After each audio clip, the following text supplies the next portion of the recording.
Good morning, guys. Thank you all for joining us. I've still got a few people turning up as we speak, so I'm just going to run you through a very, very quick introduction to myself, introduction to the business, and I'll hand you over to James for the meaty stuff, for the good stuff. So if you can hear me okay, if you all can drop just a quick sort of yes in the chat, that would be fantastic, just to let me know that my sound is working okay. Everything's set up technically as it should be. Brilliant. Perfecto. I can see some messages coming in. That's great. Lovely. Okay, so very, very quick introduction, and I'll hand you over to Mr. Walsh. So first of all, I'm Rob. I'm the Managing Director of The Digital Maze. The Digital Maze is a full-service marketing agency, and we specialize in three core areas. So one of those areas is SEO, one of those areas is PPC, and one of those areas, which is particularly relevant to what we're talking about today, is our design and development team. So our design and development team, probably our biggest team, actually. We specialize from anything from very small websites all the way to very, very big and very, very complex websites as well. And obviously, James, who's joining me today, he leads our web design team. So anything from sort of front-end design, UX, conversion rate optimization, that is all very much James's bag. And what he doesn't know about it is probably not worth knowing. So there we go. Right, well, without further ado, I shall hand you over to James. Hi, everyone. Thanks for coming. As Rob mentioned, I'm in sort of charge of the design arm of what we do here at the Digital Maze. I'm going to talk about myself in a bit more detail shortly, but I just want to run us through a short sort of agenda of what I'm going to cover. So we're going to do a bit of an introduction to the topic today, look at some case studies. I'm going to cover off what design thinking is, because obviously it's a slightly weird term to put in a title. A little bit of a refresher on what user experience is, not a massive one. I think most people come in here probably some idea of that. And then we're going to look at how we can use design thinking to improve user experience and get results. We're also going to do a quick group quiz. Don't worry, you're not going to be scored. There's no points or anything like that. Just sort of play along in your head kind of thing. And then we're going to do a bit of a Q&A. So if you think of any questions throughout, you can put them in the chat. I believe we're going to have Pete picking good through the questions and moderating and picking some for me at the end. So just drop them as you go. I will keep one eye on the chat, and I might, if there's anything anyone wants to know as they're going, do ask. And if I've got a moment, I might answer it. So first, really the important question is, why on earth should you listen to me on this topic? Well, that's me. And I'm our head of web design. I've been doing this kind of thing for over 15 years. I lead a team. I've been leading teams since about 2012. Worked on all sorts of brands, some of which we're going to look at in a moment. I've worked with dozens of different clients across all sorts of industries in my career. So I've sort of seen how these sort of principles can be applied across the board. And honestly, I think I've been a designer since I first picked up a crayon. So there's my little chubby cheeks, my little cheeky face. I do want to, however, shout out that I don't do this alone. We have a team of 3 designers, including myself, at the Digital Maze. And I want to just big them up a little bit. So obviously here's me. We've also got Sarah Cleal. She's a really experienced web designer, similar to myself. What Sarah can't do isn't worth doing. We've also got Jodie, who's one of our sort of newer designers. But Jodie is actually fortunate enough to have grown up when they offer UX qualifications. So Jodie has a UX qualification, whereas the rest of us don't. But she also has an interesting background in marketing. So between those two and myself, we sort of managed to work together on some really interesting stuff. And I'm really proud of the work these guys do. So we do work like this. Not going to labor over them, but there might be some brands here that you know.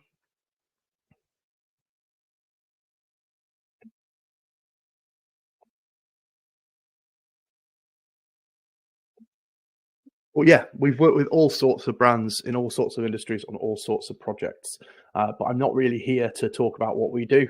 I'm here to talk about how you guys can pick up some mental tools and some practical tools to improve what you do. So with that out of the way, I feel that the first most important thing is this. All right, everybody sit. I've got 3 items on the docket. First, we need to acknowledge the elephant in the room. Francine. Happy birthday.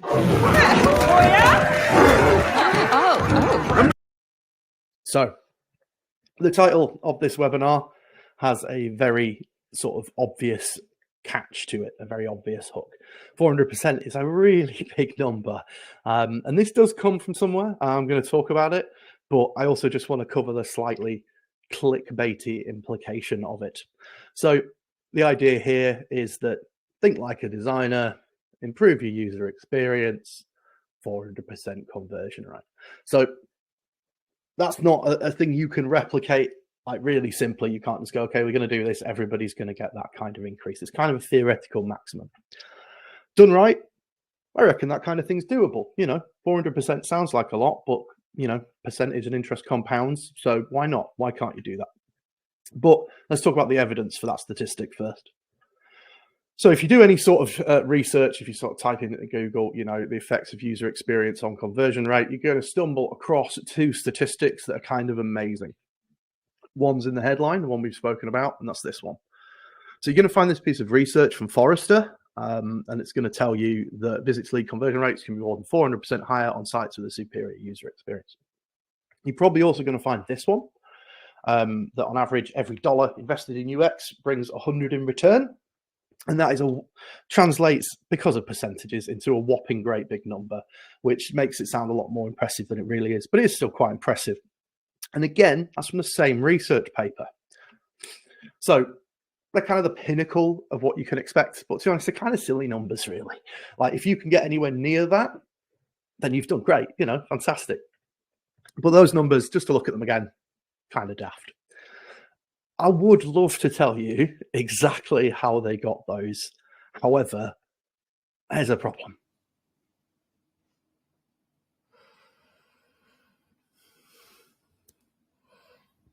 Yeah, seems about right. Yeah.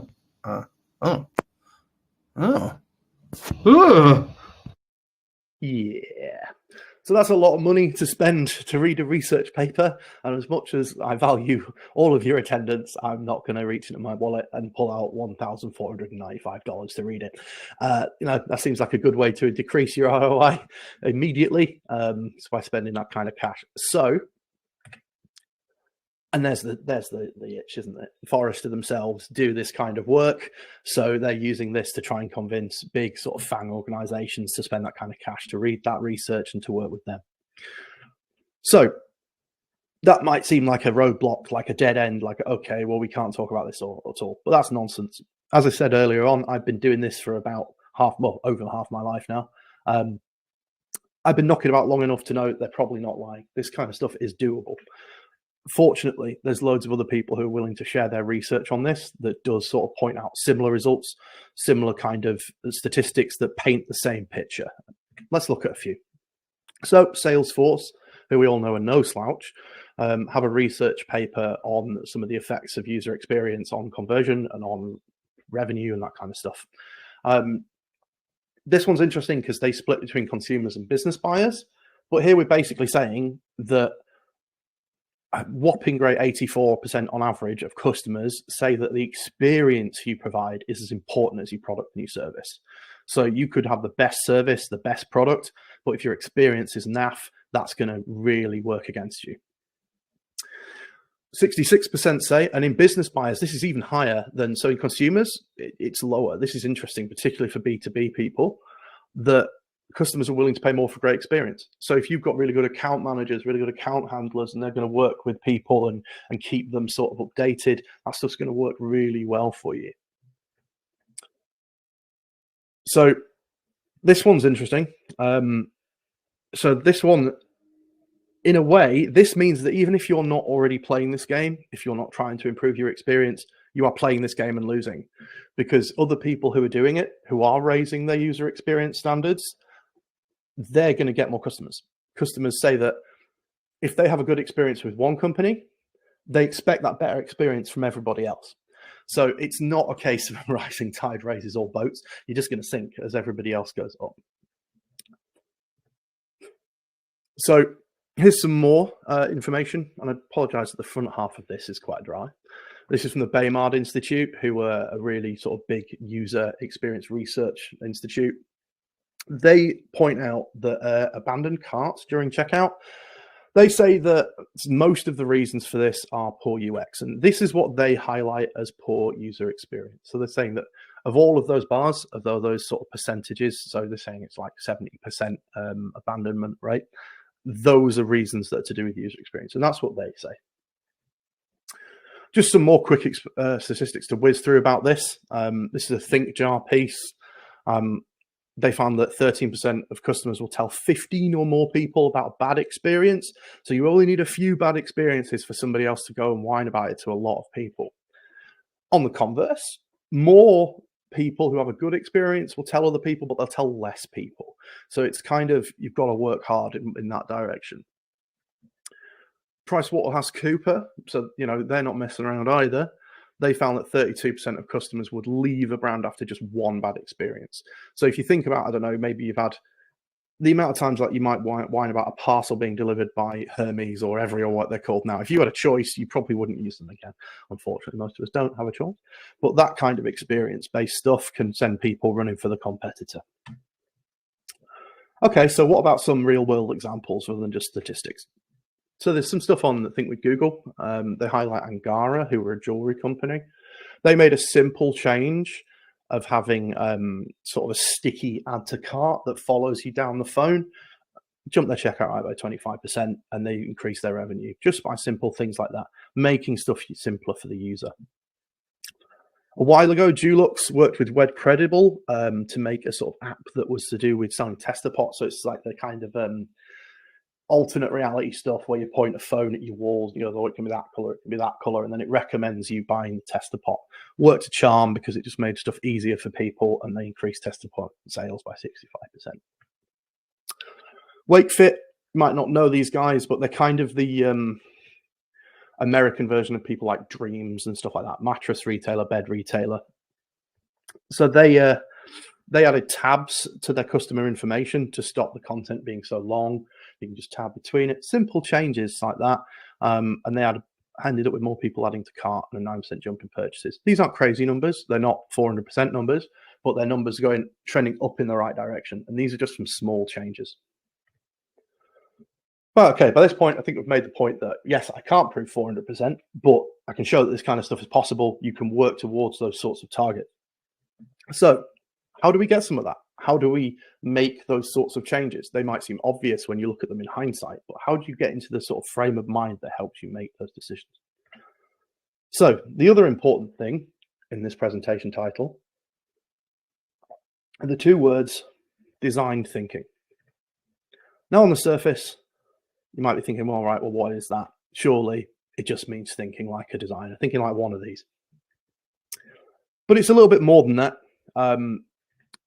There's a reason it's called design thinking and not thinking like a designer, is that it's actually the name of an ideology. So here's a quote from Nielsen Norman Group, who are another big user research group. They've got loads of interesting stuff on their site. It's a bit dry, but if you do want to read more afterwards, it's a good place to go. Well, I'm going to start reading this quote and you'll see why I think it's a bit dry. The design thinking ideology asserts that a hands-on, user-centric approach to problem-solving can lead to innovation, and innovation can lead to differentiation. All right, nonsense. Let's just make that a bit more human. It's a way of putting user empathy at the heart of how you think and act. It's that simple. Now, I'm going to tell you, you don't need to look like this to do this. I like to think it helps. But it's not relevant. You don't need to have this sort of, oh, look at him, he's a designer kind of nonsense walking around, okay? Anyone can do this sort of stuff. But the problem is that right now we don't. This is what most people actually do when confronted with a problem at work or at home or anything like that. Is that because we know there's a problem, we kind of assume we have the knowledge of it. We know what the issue is. We're going to trust our gut. We're going to act on instinct. Then we'll go away and we'll create a solution. We'll just go and do it. We'll figure out what that solution is. We think we know what to do and we do it. Then we deliver on it. We make it happen. We go away. We produce a thing. And so we've got a solution. We've created something. Maybe it's nice. Maybe it looks good. But really, we kind of crossing our fingers it works. If we're acting on instinct, who knows what's really going to happen. So we don't really know if our solution actually addresses the problem. So we think we know what the problem is, therefore we think we've solved it, but we've really not spent any time figuring out what the problem actually is. This is where something that I've called the double diamond design thinking ideology comes in. So if you look up design thinking, you might see this mapped to all sorts of charts. You might see the double diamond mentioned, but there's different people have different ways of displaying it. This is the way that makes the most sense to me, and I'll talk you through why. So the first thing to do is acknowledge that we don't know the real root of the problem. We know there is one, we might know what it is on the surface, but do we know why that problem has arisen? So the first thing we need to do is empathize. So the reason that's a triangle is that as we empathize, we're taking our knowledge from nothing to lots of stuff. We're widening, broadening what we know. So we're growing that knowledge. At that point, we can then define what the actual issue is. So we've empathized, we've listened, we've heard. I'm going to go into more detail on what that actually could be in a moment. But at that point, hopefully, we know why the problem exists. We know why it came about. So then we can start thinking, okay, well, what can we do about that? What are the ways we could challenge that? What are the ways we could solve that? So then we have like a pool of ideas that hit at the root of the problem. You know, we're going for the cause, not the symptoms now. So we pick one, maybe two, maybe three. And the best thing we could do at that point, rather than just deliver them immediately, is to test them out, prototype them, you know, put them there, make something that's actionable, quick, easy, that we can test whether that's a good idea. Then we put that into a test environment. So we go, okay, let's put that in front of the problem itself and see how it does. Now, why I like this is because if we've got this far and we haven't got it right, we can go back to that original definition and try again, come up with another idea and keep going around cyclically until we get to a test that works. And we go, yeah, okay, this works. Once we're confident that it works, we can implement it. And at that point, we should be able to confidently go into a solution saying, we know that we've emphasized, we know what the problem is, we've come up with ideas, we prototyped, tested, and implemented.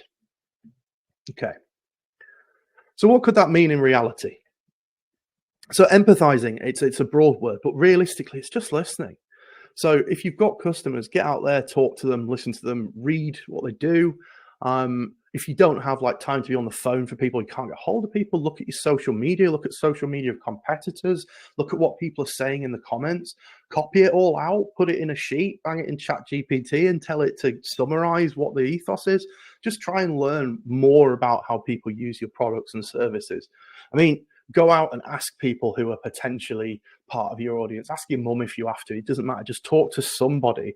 So that's scalable. That's all the way from just a few quiet conversations in the office all the way up to investing thousands of pounds in user research studies. So you can, as long as you're doing some sort of empathy, you're doing more than other people are already. So definition, that one's quite simple, really. What is the actual problem? So reframe the issue.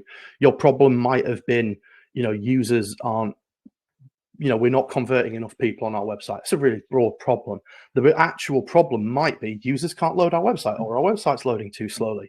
So that's where you're getting that proper definition, or users find it hard to read our website. Whatever it is, reframe it to the actual cause, not the symptom.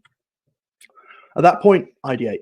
So anyone could do this. You don't have to be a designer. You don't have to be sat in front of Figma solving everything all day long. But it can just be get some pen and paper out, write some ideas down, describe ideas, draw them, sketch them, however that works for you, but just start coming up with ideas. At this point, it doesn't matter if they're good, it just matters that they're ideas. Get as many of them down as you can, because you'll find the diamonds in the rough. But if you don't produce the rough, you'll never find the diamonds.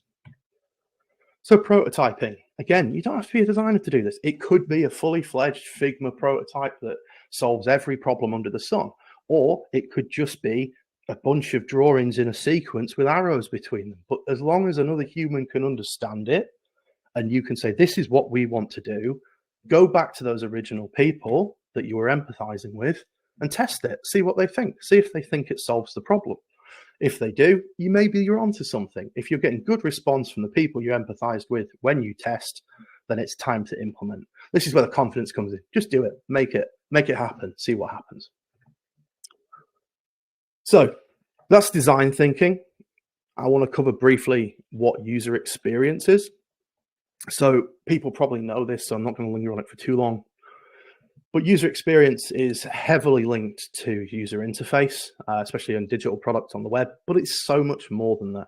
So the experience that a user has when they use your service or your product comes down to all sorts of stuff. Their own personal aesthetics and taste, the accessibility of that experience, the cost of that experience, the speed of that experience, the emotions generated by that experience, the emotions before they even get to that experience, their motive for engaging in that experience, the information architecture of that experience. It goes on and on and on. So I want to loop back around to the Baymard Institute, stuff that we looked at earlier that looks dry and not that interesting. And this is quite a confident take, but I think the Baymard Institute are wrong. I think all of these are user experience. I think every single thing they've quoted here is part of the user experience. They're thinking about user experience in terms of user interface, and they're bucketing it in as something that only happens on a website or because of decisions that are made about an interface. Things like slow delivery, that's user experience. That's a bad user experience. Bad returns policy, that's bad user experience. Basically, anything your company does is user experience from start to end. Your user, customer, whatever you want to call them, from the minute they get in touch with you to the minute you deliver the thing and beyond, that's all user experience. So it's not just the remit of people like me sat in front of computers making websites look better. It's the responsibility of everybody. So with that in mind, I believe design thinking, that ethos, can and should be applied to everything you do. So this is the part of the deck where if we were just going to talk about user interface and design and the sorts of things that I showed earlier on in the Google thinking examples and the Topal examples, that like Angara and that, you might be expecting me to crack open a Figma file and go, well, if we change this button to this color and et cetera, et cetera. But there's loads of them. You go on YouTube, you go anywhere, you look for examples of how to improve user experience in UI. You'll find hours and hours of good content on that. But that's a symptom, it's not a cause. We need to think about how design thinking can change how we think and act. So I'm going to tell you a slightly different story that doesn't involve the work I've been doing, doesn't involve Figma. And it's actually a story about basketball.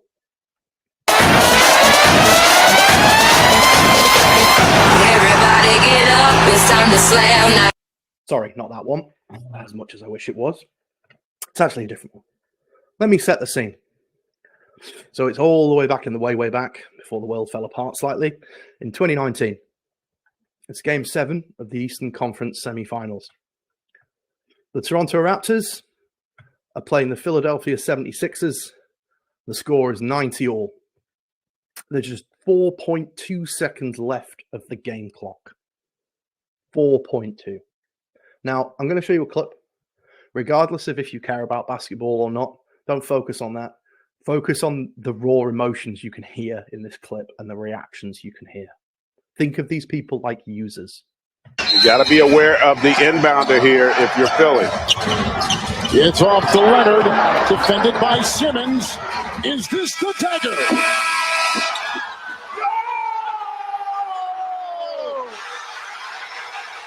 Game, series, Toronto is won. 15 fourth quarter points by Kawhi Leonard. And the game winner, 41 points. You cannot get not only a more dramatic ending, but a more dramatic shot than that one made by Kawhi Leonard. Okay, so that shot, that propelled Toronto Raptors to their first ever title win, and it ended the season run for the Philadelphia 76ers. The reason it's so exciting, it's a thing called a buzzer beater. For those who don't know about basketball, basically it means that if you put a shot in the air before the buzzer goes, can everybody still hear me? I'm having a problem with my connection apparently.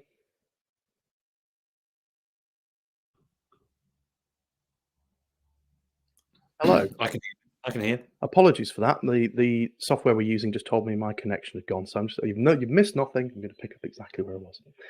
Okay, so it's called a buzzer beater. It's a shot that goes into the air before the buzzer goes. But it does mean that because it's in the air, it can go through the net after the buzzer's gone and still count. So it creates moments like that. It creates moments of amazing euphoria and loss that's shared by millions of fans. It just creates drama, energy, all this kind of stuff that's slightly unique to the sport. But the reason I'm going to tell you this story is that pro basketball games didn't always end in such a thrilling fashion.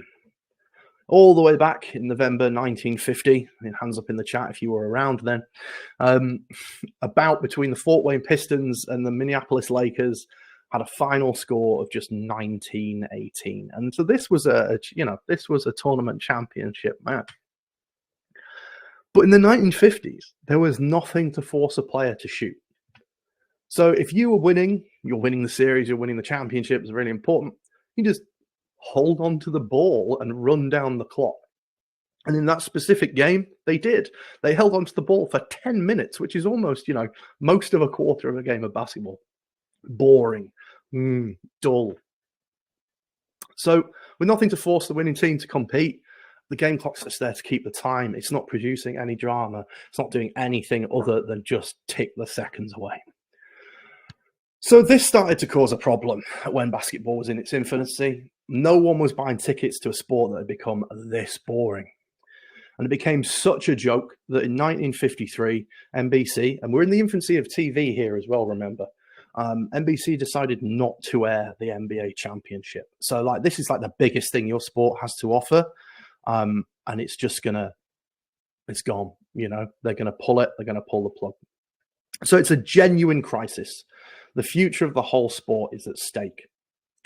So 1954, enter one Danny Bizone. He's the owner of the Syracuse Nationals. So he has a stake in this. If basketball starts to fold, his team's not going to make much profit. He's not selling tickets. They need to do something about this. I'd just like to remind you at this point, Danny does not look like this. Danny probably has never picked up a crayon or a pencil or whatever in his life, most likely. Danny is a sports guy through and through. He's a numbers man. But Danny figured something out. He figured out that the ideal game had teams scoring 80 or more points each. Okay? So he crunches some numbers. 60 shots per game times 2 teams equals 120 shots per game, right? So one game is 48 minutes. So that's 2,880 seconds.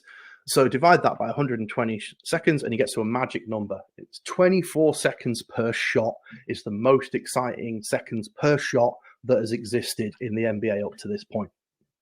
So in order for basketball to be thrilling, to keep the audience's attention, somebody needs an attempt on the net every 24 seconds. So to hold players to that standard, he invents something called the 24-second shot clock.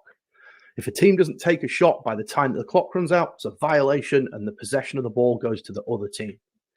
So Danny invites a bunch of league officials to watch a practice game using the shot clock. And players reported feeling a new kind of suspense, and the officials loved it. But even with the praise, Danny had to fight skepticism for this idea to become reality. And this is the original shot clock, by the way. This is the one. This is the prototype. This is the shot clock. But that shot clock became official in the very next season. And it was effective immediately. NBA teams averaged 93.1 points that season, which I think it was about 13 to 20 more points, something like that, than they were before.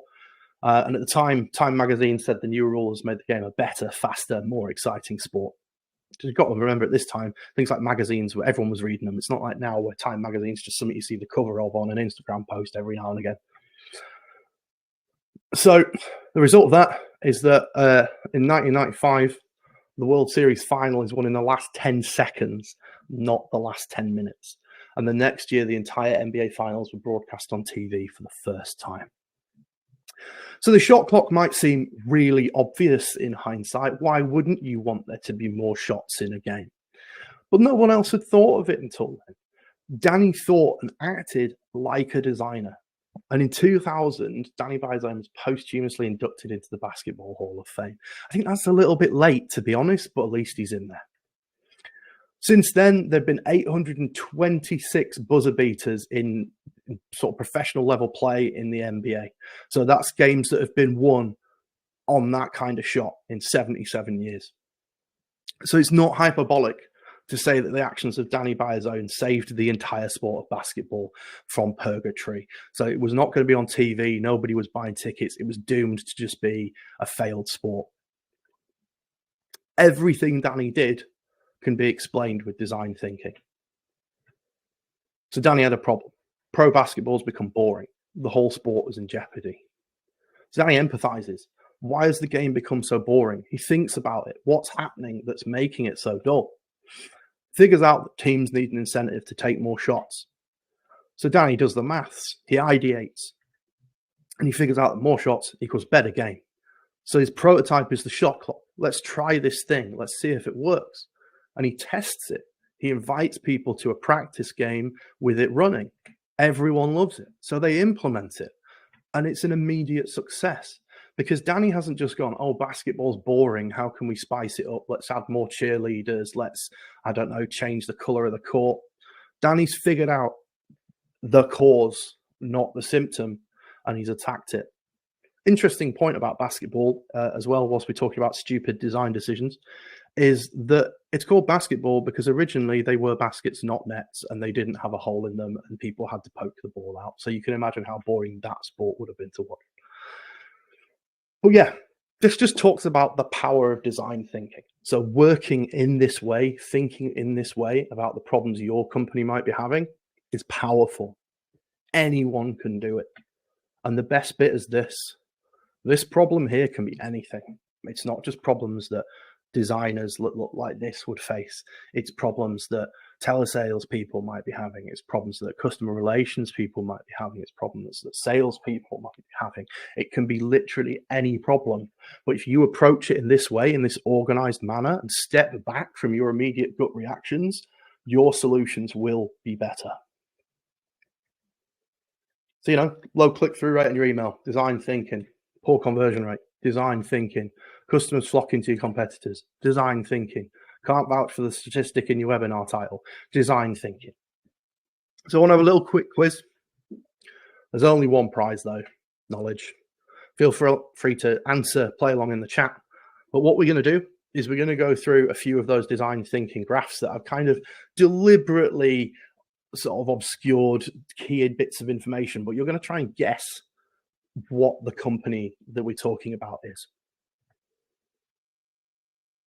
So this company had a problem. No one was staying in their 40 New York lodgings. So they had to think about it. What is it about our ads for these lodgings that isn't working? Why is nobody looking at renting these? They defined their problem. The photos of their hosts' lodgings in New York City totally sucked. So they were thinking, well, how can we improve this? We can ask them to take better pictures. We can add incentives for doing so. We can whatever. But that's not really the issue because you can tell people to do better things. But if they don't have the kit, they can't do it. So they hit on this idea that why don't we just do it? Why don't we do it? So they nip out, they fly to New York City, and they bring expensive cameras with them.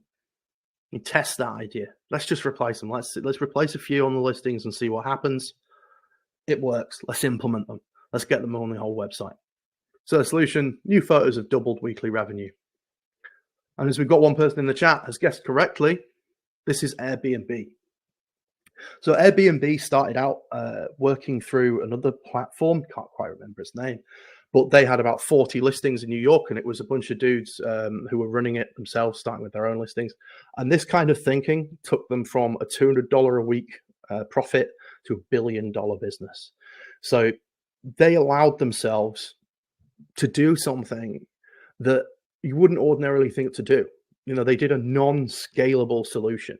Obviously, for the right lifetime of their business, they can't run off and just take pictures of everybody's listing.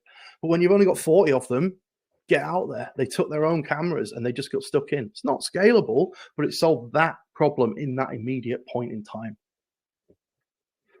So let's look at another one. So we've got a problem. Our courier-based service around the world is proving challenging. It's proving challenging. So they want to empathize. Let's send the designers to spend time in these areas.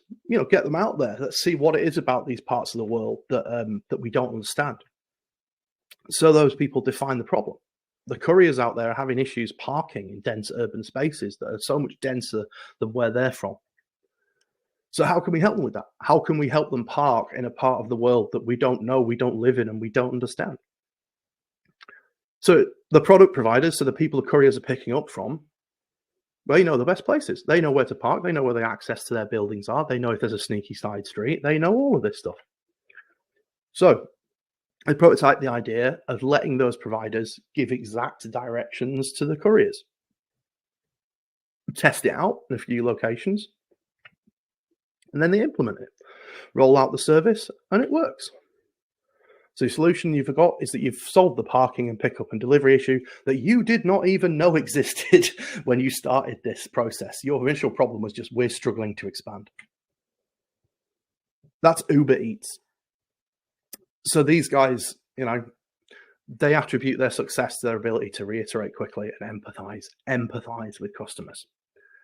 They have this thing called the Walkabout program, where they obviously at quite a large expense send designers to observe cities, so live out there for a while, go on a 2-week holiday there, whatever, but they observe the whole local culture. So these are the same people who are making the user interfaces for the app and that kind of stuff, are looking at exactly how these things work out there. What's the food culture like? What's the cuisine like? What's the infrastructure like? What's the delivery process like? What's the transportation like? Are we doing anything wrong that we can solve with design and design thinking? So we've got one more. So there's a problem. Renting this product is time consuming and sometimes punishing. Why is renting this so hard? So let's figure it out. Like, what is it about renting this thing that's so difficult? So you've got to pick it up and you've got to return it yourself. And if you're late returning it, it's a bad experience. You're going to be charged more money. Like you could have a personal emergency and suddenly you get charged more money because you had to take granddad to the hospital. So how do we remove these obstacles? How do we make this less punishing and easier for people? Why don't we just send it to them and let them return it by post? It's not a big item. We don't need to have somebody drive a car to pick it up. So let's just get it in an envelope. So let's try this. Let's start it in some areas. Let's give it a go and see how it works. So we get some users to sign up to our service around the country, but not all over the country. Just see how it goes. It's a cracking success. Let's roll it out. Let's get it working across the nation. So the solution is a great, convenient service that's disrupting the industry, or disrupted particularly. This is Netflix. So all the way back in about, in America, it was 1998. Netflix started this model of DVD rental. So I don't know if any of you here will remember that. Before it was all streaming, they would send out a DVD in the post. You could keep that and pay a certain amount of cost.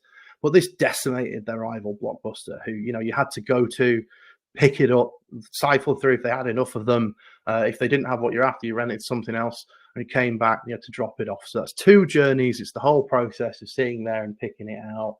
And then it's getting charged if you return it late. Absolutely rubbish. Getting it through the post to your door, sticking it back in the same envelope it came in, and then sending it back. But what's interesting about Netflix is that they've continued this. They've continued for over a quarter of a century to act and think like designers. And that's kept them as market leaders the entire time. So when they caught wind, DVDs are going, it's going the way of the dodo. They pioneered streaming. That didn't really exist. Maybe there was like iPlayer had a couple of bits on it or something, but they brought that entire library. They got through that entanglement of licensing agreements and all of those difficult jobs to make a streaming platform of movies happen. And they did it before anybody else. And then when people started getting bored of the existing content that was on there, they started pioneering their own programming that you couldn't find anywhere else. Things like Netflix originals. It might have started out not super great, but over time they became fantastic. And there's some essential television now. So they've continually seen threats on the horizon and done something different, approached it in a different way, as opposed to somebody like Blockbuster who just doubled down on what they thought was working. These guys looked and empathized and realized the real issue. Little interesting tidbit there and a little bit trivia. The first DVD they ever sent out was Beetlejuice in 1998. Just kind of interesting just because there's a Beetlejuice sequel happening this year, I believe. So these companies, we kind of think of them now as just normal. They just exist. They're just part of our sort of landscape, of sort of economic landscape. But they upended the status quo, and they've all in some way changed our modern world and how we act and how we think in our economies. They didn't come out of nowhere. They made brave decisions. They took chances early on and did things differently. They, to use a well-worn phrase, they zigged when others zagged. So what I'm here to do today is to implore you to stop doing this. Stop just acting. Stop going, oh, all right, shit, I need to solve this. Let's just go. Let's do this. Even if you think you don't have time, you have a minute, 2 minutes to empathize, to stop, to think, to try and pick the root of the problem. You can condense this as much as you need to make sure that you are always thinking a little bit like a designer. Sometimes you will have the luxury of months or years to plan this out over like a huge, massive budget project. Sometimes you won't, but this can be done at any scale. But the important thing about it is that it makes you act with humility as you're empathizing, you're listening, you're realizing you might be wrong. And that's really powerful, is to be able to back away from your own immediate positions and go, what is actually happening? And then you're being brave. You're coming up with ideas. You're prototyping things. You're making new stuff. You have to be brave enough to realize that something that sounds crazy, a bit different, off the wall, silly even, might work. Like Airbnb, for example. They're sat there. They're coders, right? They're Silicon Valley guys who think every problem can be solved with good, well commented code, right? But the human touch can't be replaced. Getting out there, talking to the people who run those lets, taking good pictures. They were brave to do that. That cost them a lot of money. They were only making $200 a week at the time. They flew to New York with a load of expensive cameras. It's a brave choice. But crucially, because they've gone through that humility, they make that decision, they do that, and they're like, this is going to work. Then you can be confident. At that implementation stage, once you've got all of this research and all of this prototyping to back you up, you can act with confidence and implement solutions. And if you work this way, you'll bring more people with you. You'll bring more thought leaders with you. You'll bring more decision makers with you. You might have been times you go to somebody, above you, like a manager or a CEO, and you've just had a great idea because you think it's a great idea. You've read some research that somebody else has said it's a great idea. Proving that to them could be really hard. But if you can go through this process and go, well, I think this is a great idea because I've spoken to our customers and they say X, Y, Z, and I've sat down and come up with these ideas and we've prototyped these and then taken it back to these customers who agreed that this was a good idea, you can get a lot more stuff done if you bring users' opinions with you, if you bring that kind of thought with you. So yeah, that's my big, long rant about the power of design thinking. Some people might have come to this expecting this to be full of loads of slides of change this button to this color, that color, etc. And those things do come, but this is the stuff that happens behind those decisions. This is why you need thinkers like this in your business. And if you don't have them, you can become those people. There's a couple of further resources I want to point out. If you want to go away and learn more about this, and trust me, there is a lot more to learn about this and a lot more examples. Neil Norman Group, maybe you don't start here, but these are world leaders in research. There is so much stuff they have to share, but it's a bit dry. It's a lot of wall of text stuff, but that's where a lot of this really originates from. And you know, bow down to the big guys. They know what they're doing. I also want to point out a podcast called 99% Invisible, which is based on the phrase good design is 99% invisible. The basketball tale, I actually learned that years ago from one of their earlier episodes. But But this is all about like little design decisions throughout your life. And so how people you might not think of as designers made design choices. So, like you can see in that illustration there, it's about, things that what's the thing under an American sink that just crushes all the rubbish. Anyway, design's everywhere. The good stuff, you don't notice it. That podcast's brilliant at highlighting the people behind those sorts of decisions. If you like hearing the sound of my voice and people from agencies waffle on, we do have a podcast, and there's quite a lot of interesting topics on there. It's available anywhere podcasts are. Go and have a listen. We talk about similar sort of things. We've had all sorts of people from our agency and other agencies and beyond from other businesses on talking to Rob about all sorts of interesting topics. We also have a repository of our previous webinars available on our site, which is thedigitalmaze.com. There's one more by me on there, which I think is about budget branding on a budget and the ROI of that. But we've got multiple webinars on all sorts of subjects there that are worth going and having a look at. But yeah, that's it. So if anybody's got any questions, get them in the chat. I believe our team will pick through and pick some out for me to answer. But yeah, thank you for coming along. Thank you for listening. I hope that's been insightful.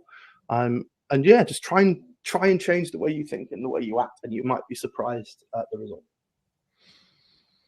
Fantastic. Thank you, James. Well, look, we have just over 10 minutes of sort of Q&A. I can see one or two in the chat. I'm going to start with the first one, and hopefully I don't butcher the pronunciation of your name, but Lee June, how do you test it and what are the metrics of working? So I am going to guess, James, that this is about what metrics do you track in order to, I guess, prove improvement of the UX implementations that you're doing.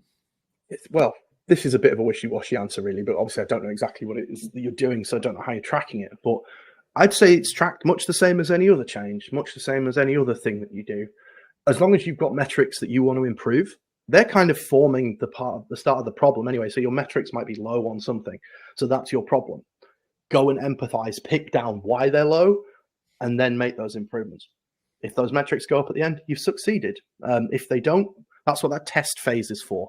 So you don't want to fully implement any idea until you've tested it enough to be confident that it's probably going to work, especially at scale. If you've only got 5 minutes, then you're probably going to have to do a very quick test that just up here that says, is this sensible? But if you've got weeks, months, then that's when you can do A/B testing. You can send to portions of your audience. You can just put it in front of a few people, but make sure you test. But yeah, whatever metric it is that you're tracking, you don't need to alter how or why you track that. This is just a way of thinking that's different and acting. It doesn't necessarily mean, that you've got to do that different.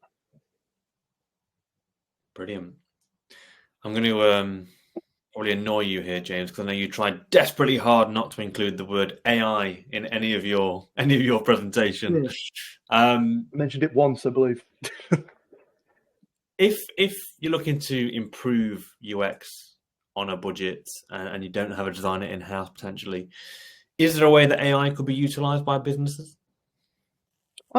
Yeah, so there are tools for looking at interfaces and seeing how attention works on those. We use a tool called Cluify, and that's really interesting to see if your interface is going to be effective. Are people going to see call to actions? Are they going to see your messages? Stuff like that. So if you're wanting to test UI changes, you can do that.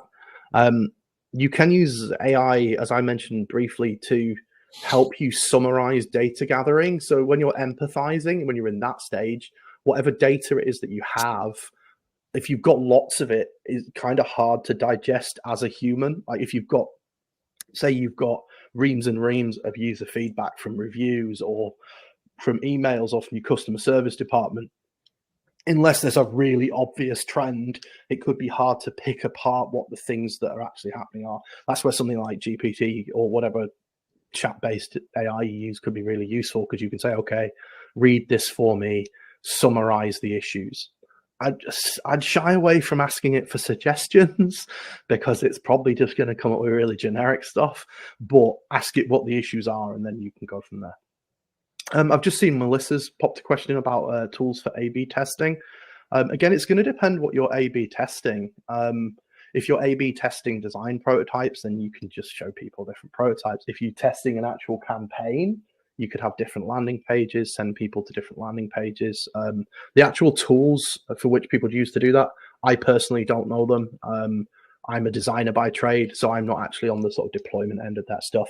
Rob might be able to say some, or Pete in the chat might know some more tools. I know there were some tools at some point within Google itself for doing this kind of thing, but I don't know the landscape of that at the moment.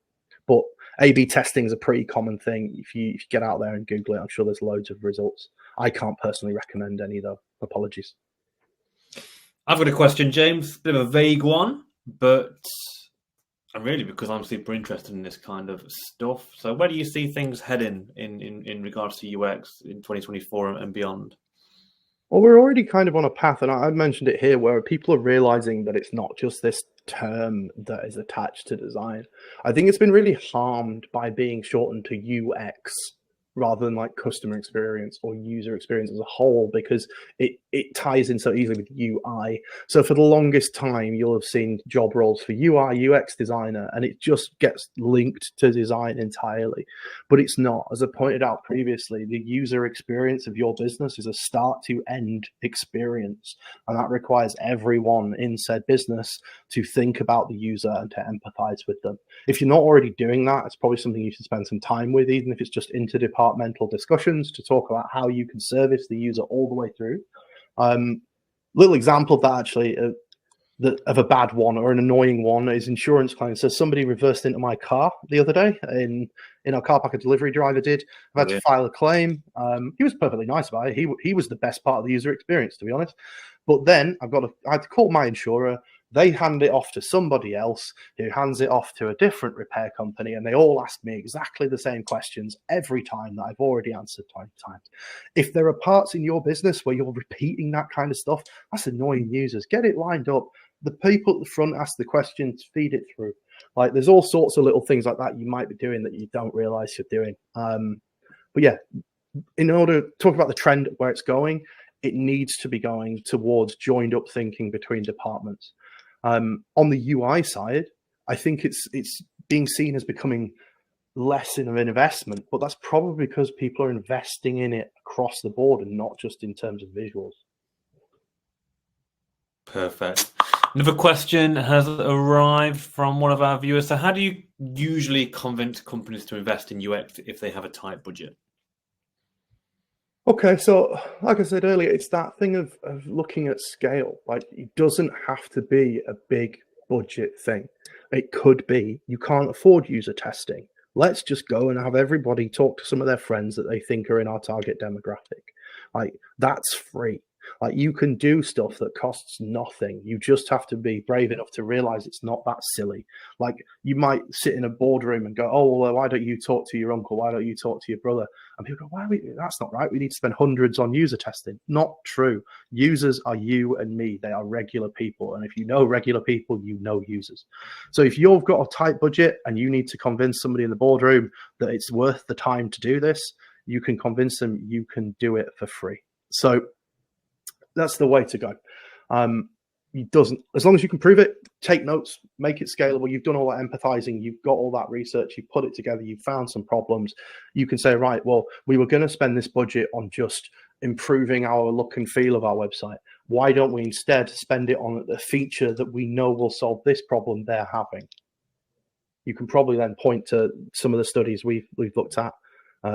Big companies do this. Companies who are huge took these sorts of risks. That's how I do it. Nice. Legion, we are not hiring for PPC specialists currently. We may well be in the next month or two, to be perfectly honest. Getting very busy here, so keep your eyes peeled for job ads. It'd be great to speak to you when the time comes. We probably have chance for one last question. So where are you getting these metrics from, James, in terms of the numbers that you're talking about? What sort of tools are you using to get these metrics from? Which metrics in particular, sorry? I suppose any metrics. If I want to get any metrics regarding... Oh, okay. I thought you were questioning specifically. No, I get you. Okay.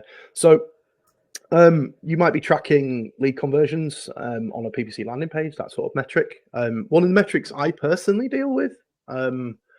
So if you think about what I do, okay, so I make web designs. Basically, I improve web design, so I do all that kind of work. But all of this exists. So I don't do the coding. I don't do the stuff where it goes onto the live website, right? That happens with the development team. They do that. My work is centered around how is it going to look? How's it going to act? What's the prototype going to look like? So the only metrics I can get are opinions from people, so from stakeholders or from users via user testing. There's loads of platforms for user testing. Maze is a good one.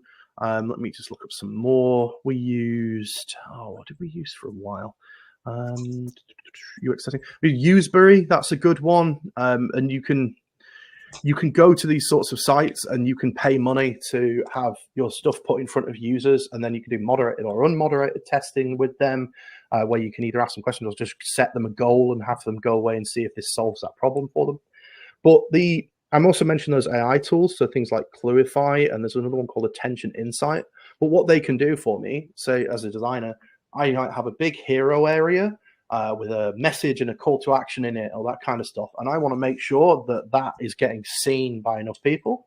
These tools are trained on stuff like Hotjar and MS Clarity, which do require live websites.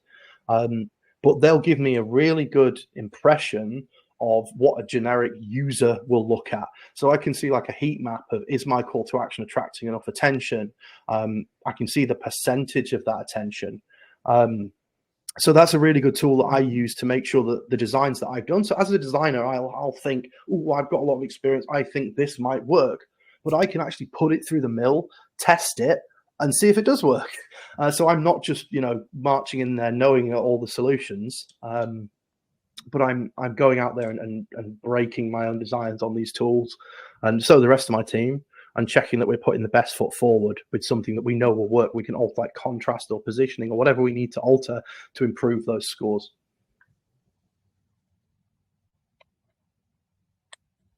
Perfecto. Lovely. Well, I think that is all we have time for. I can see James is sort of replying to some comments in the chat. But look, really appreciate that, James. I hope everybody enjoyed the presentation. It was fantastic as usual. As James mentioned, this is actually our 10th webinar. We try and run these every 6 weeks or so. So keep your eyes peeled for the next one that we'll be releasing. All on our LinkedIn page, typically all on our website, which is thedigitalmaze.com. Thank you once again, and we will see you again soon. Thanks for coming, everyone. Thanks, guys.